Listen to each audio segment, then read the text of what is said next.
All right, beautiful spirits. What's going on, man? Myron Magnus. You listen to a segment of pure pugilism, boxing, logic. All right. Breakdown analyzation of the Mikey Garcia and Earl Spence face-to-face, face-off. Let's get to it.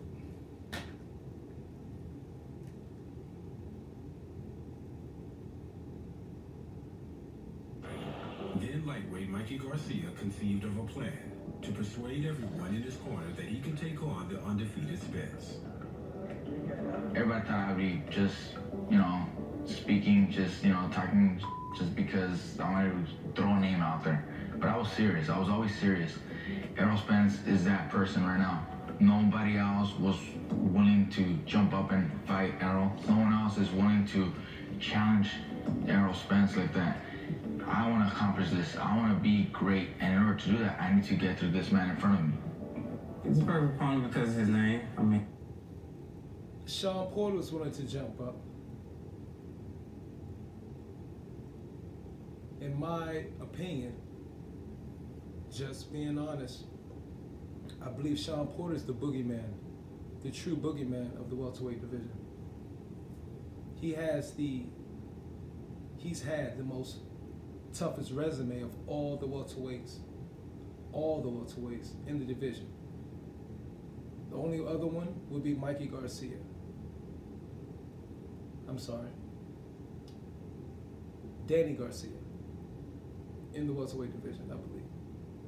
Those two have the two strongest resumes of fighters they've fought, I believe.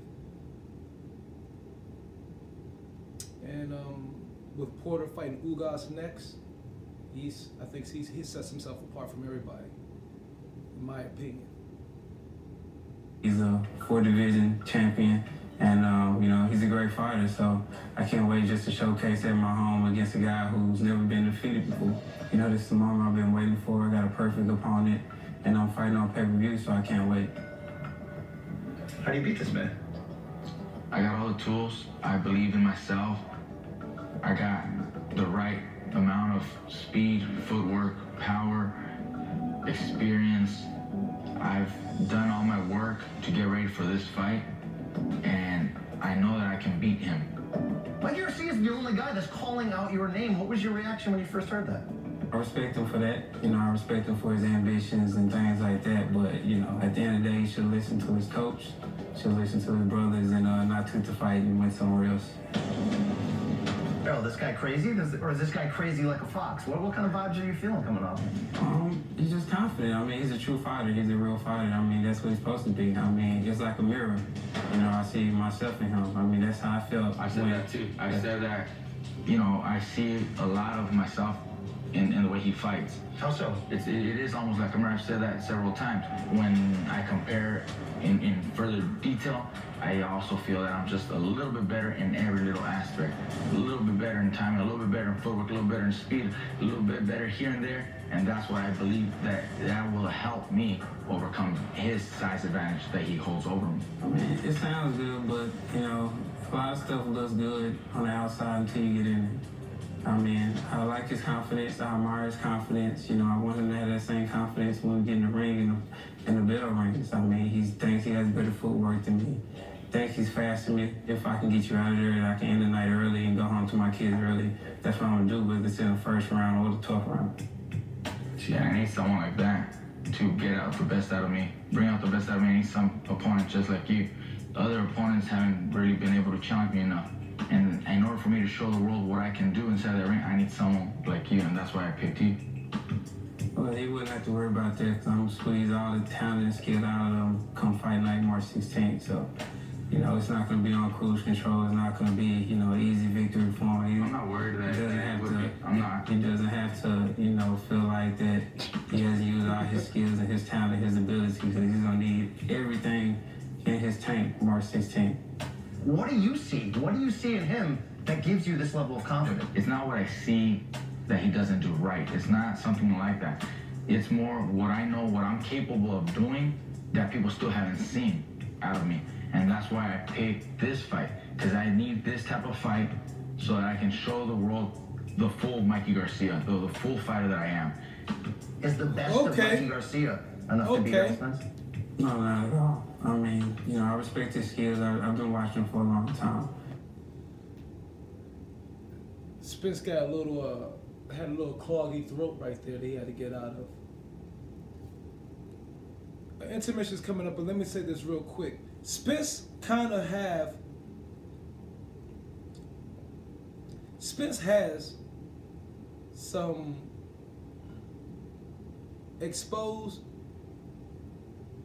large and exposed eyelids. I know y'all like, what the fuck that has to do with anything?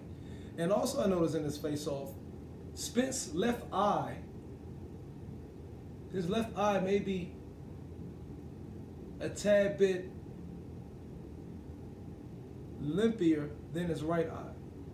If I was Mikey Garcia, I aim for that fucking eye. I aim right for it. Spence, if he gets in a real tough fight, a really tough fight, he takes some punishing punches. Spence, in my opinion, may have the eyes that can swell up quite a bit. If it's targeted and hit particular ways, certain ways, you know what I mean, punch twisted in, you throw that glove and twist that glove around that eye, you could probably swell Spence's eyes up.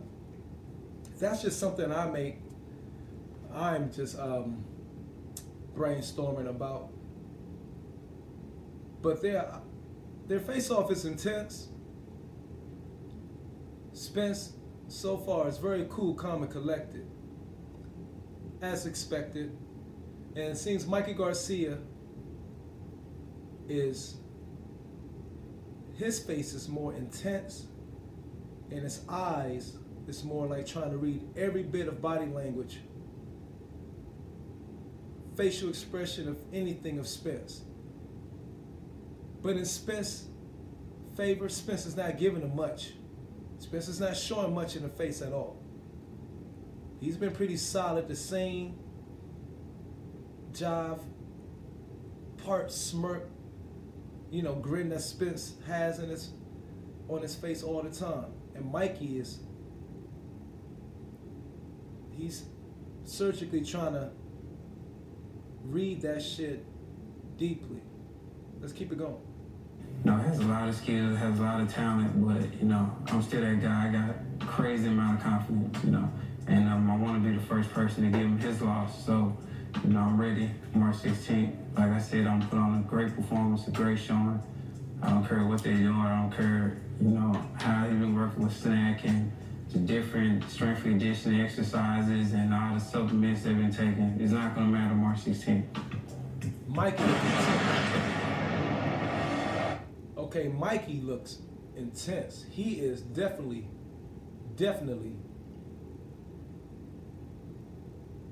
analyzing Spence's mannerisms, facial expressions, and looking for anything he can to see any crack there is there. Spence is a cool, calm character. He has that down quite a bit. He's a cool character. Real talk. Let's proceed. For Mikey, this is daring to be great. This is legendary stuff. A title in your 5th weight division. Potentially being called the pound-for-pound king with a victory over a guy like you. What's at stake for you in this, though? A lot at stake for me. My IBF belt. No. I know many's going to disagree. Many will agree. I still think Spence hasn't done enough in the welterweight division. He's a he's a very, very, very good talent. Southpaw, works the body. I think his power is a bit overrated. I don't think he's that man. Yet. He can be, perhaps. I don't really think he's that man yet. If Mikey Garcia does beat him, I don't believe that makes him the pound-for-pound champion. Because, again, to me, I think you need to be you need to become undisputed at least in one weight class to be pound-for-pound. In the talkings for me. I've been consistent with that since the beginning. I know through the politics and everything that it's somewhat hard, I guess, to get all 4 belts, but it's been done. It's been done twice by 2 fighters right now in this present day and age and era. Terrence Crawford, Alexander Usyk. So it can be done. And those who I rate pound for pound champs, you wipe out at least, all you need to be pound for pound in one division with me. If you was undisputed, my apologies, in at least one division, and then say you relinquished your belts, whatever, moved up, you're still always in the pound for pound talk or top pound for pound fighter because you at least was undisputed in one division. I don't think this win over Mikey Garcia's, maybe since he's stepping up quite a bit, you can give him that credit. But again, I have to stay consistent with what I've said in the barometer I've used in the past. But this, if Mikey Garcia beats him, it says quite a bit, I must say.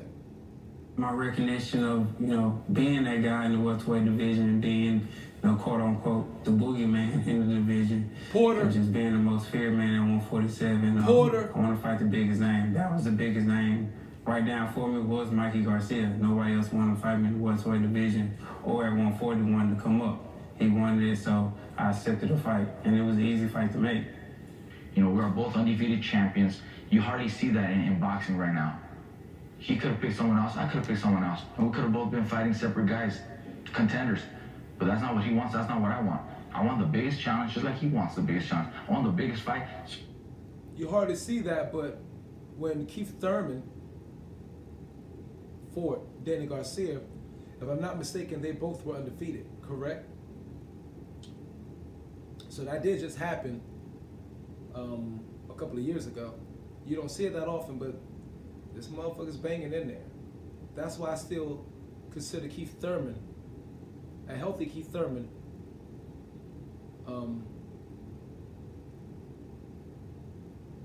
top 2 in the welterweight division right now. Him and Porter.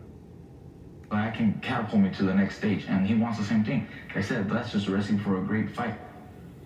Does he want it more than you do?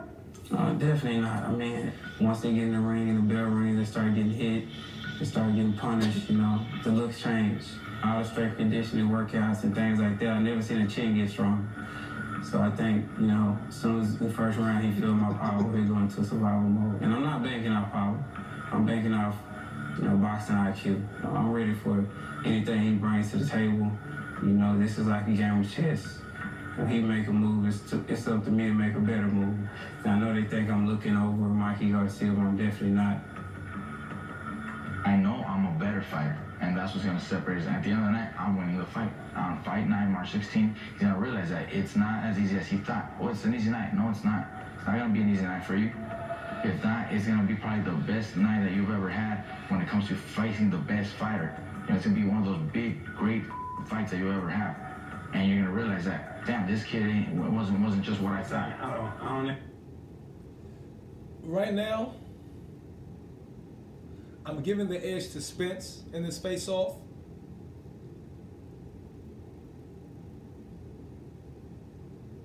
Particularly because right then and there, it seemed like Mikey Garcia is trying to convince Spence or get in Spence's head that he's about to be in the fight of his life. Spence cool, calm, collect himself, which I appreciate. It's like, I don't want to hear that shit. Spence got a major great poker face. Spence got a hell of a poker face. That motherfucker could probably be a beast at poker. Real talk. Real talk.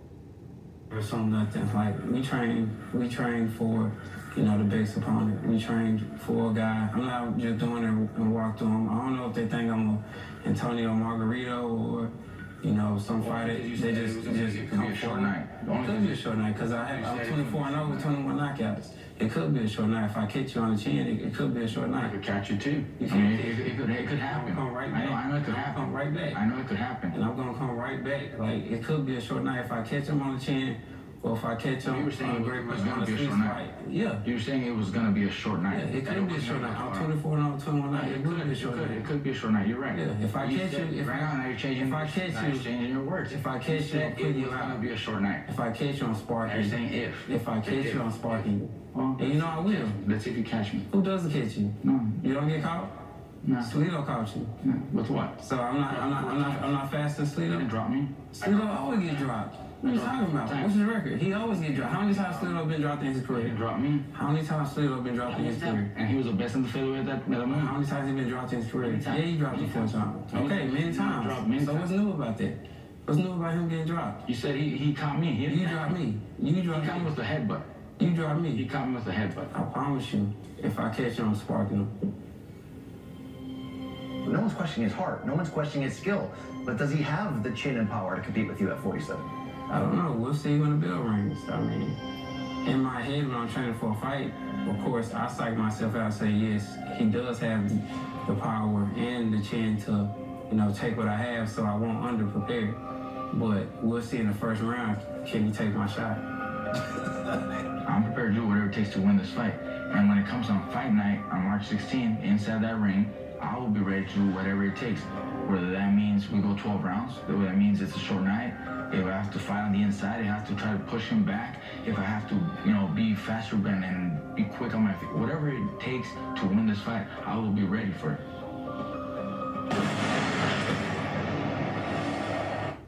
Okay.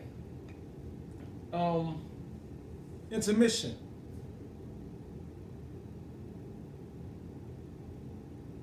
Spence is winning his face-off, in my opinion. The psychological aspect of it. Spence is a cool, calm, collected motherfucker on this joint. He is a cool, calm, collected cat. I don't know if I'm reading Mikey Garcia. His hands was fidgety a little bit. Eyes wavering, but that could be me overanalyzing. It wasn't much, just a tad bit.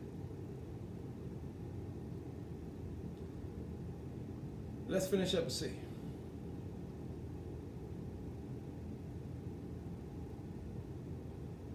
All right, Errol, we talked about heart, talked about experience, but he said it. It's going to come down to the skills. What skills do you have when you match up against Mikey that will make you victorious on March 16th? I have all the skills. I don't think, like he says, he has 39 fights, so if nobody brung out, you know, he has different skills and different talent that people are still waiting to see, then I'm waiting to see that too. You know, I have the skills. I think I have great footwork, I have great speed, great power. Have I needed to use my speed in any of my fights? No. Have I needed to use my footwork in any of my fights? No. Like he said, hopefully he bring out the best in me where I have to use it. He didn't have to use none of that in his fight against Kell Brook. He didn't show much footwork. He showed a little bit, but not a whole lot. But Kell Brook was bringing a lot, was putting that shit to Spence for most of that fight. Kell Brook was winning on the cards. A vast majority of people, until of course it came up. It was stopped in the 11th, but I don't know. Angles and use my speed and use different movements. I have all that. I feel like I'm faster than him, I'm quicker than him, and I think better than him. So we'll see come fight night. You have a response? Well, he has the same thing that I said, you know. He has, it's like a mirror. Okay, if it's like a mirror, then how do you beat this guy? I just see that I'm a little bit better in everything. Whether it's, like I said, the footwork or the timing, the speed, whatever it may be, I'm going to be a little bit better than he is. That's what makes this fight such a great fight. But I know that I'm a better fighter overall. All right, I'll throw it out there. Who's got the speed advantage in this one? Me. Who's got the power advantage? Me. Defense? Me. Technique? Me. Heart? Me. I have everything. So, sounds like it's one-sided on this table. I have everything. I have all the abilities to beat Mikey Garcia. When it comes down to grit, I have the grit too. Okay, right there.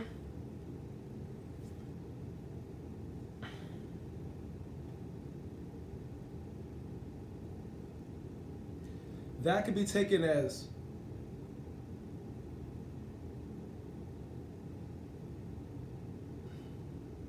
overconfidence,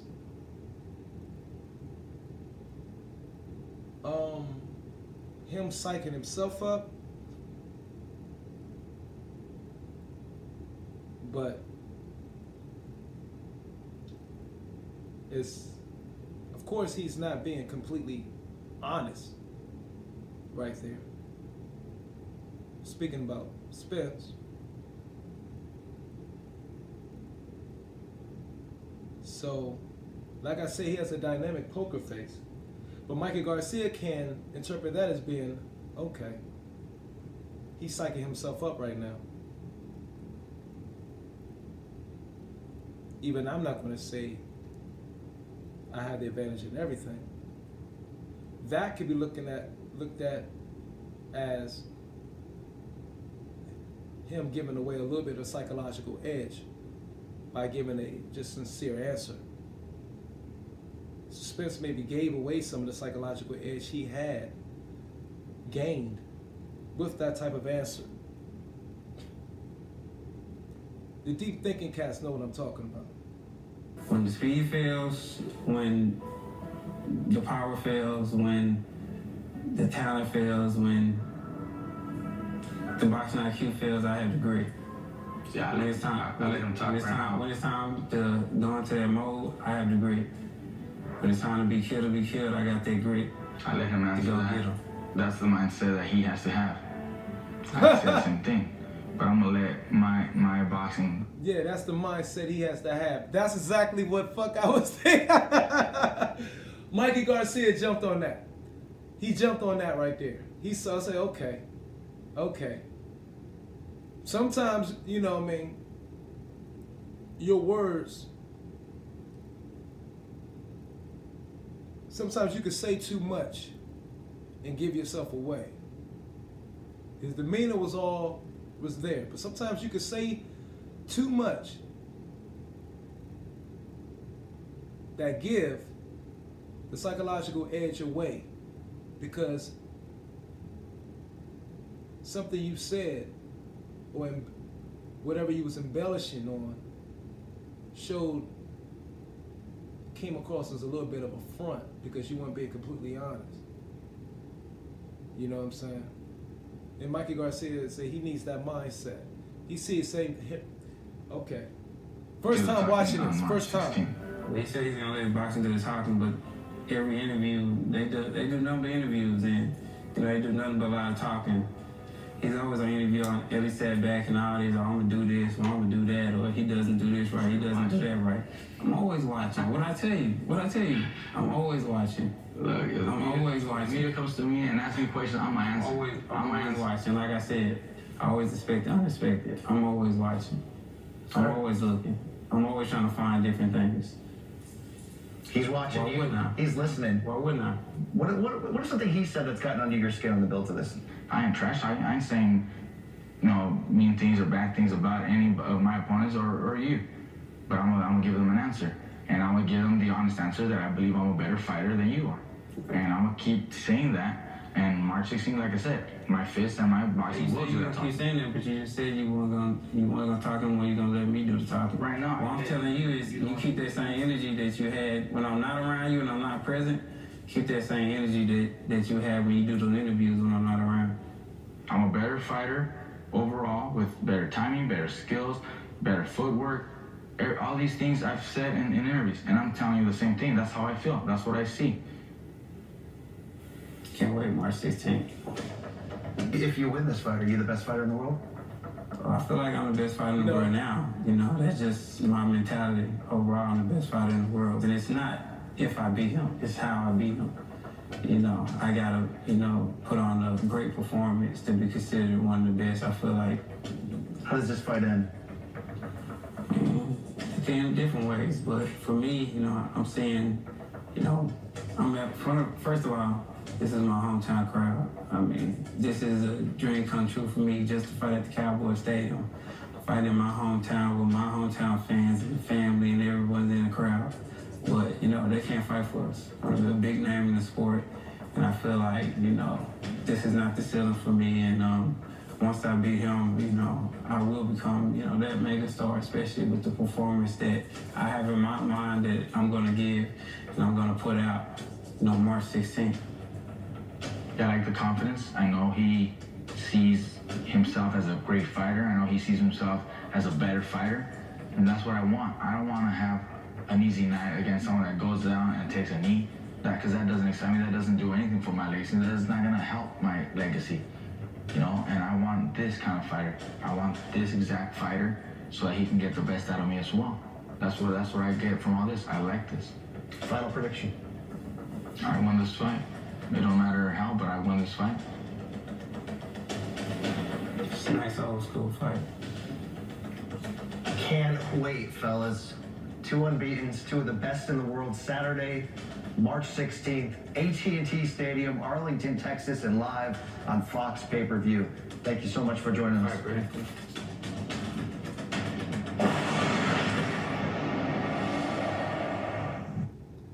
Okay. If I was Mikey Garcia, I aim like shit for that lazy eye. I'm going for that left eye like a motherfucker.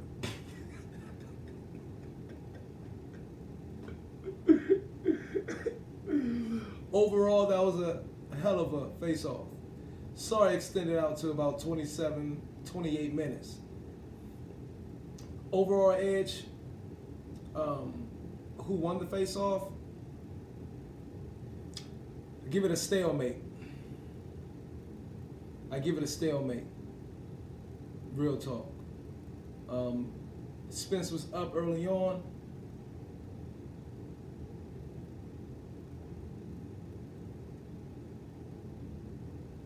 Stalemate, maybe inch Spence by 1%, not much. It was pretty much a stalemate. But Spence got a hell of a poker face. Garcia have a hell of an analyzing eyes with them beady eyes. He looked very intense. Spence kept a cool, calm, collected look. I think they both were themselves up there. Seriously.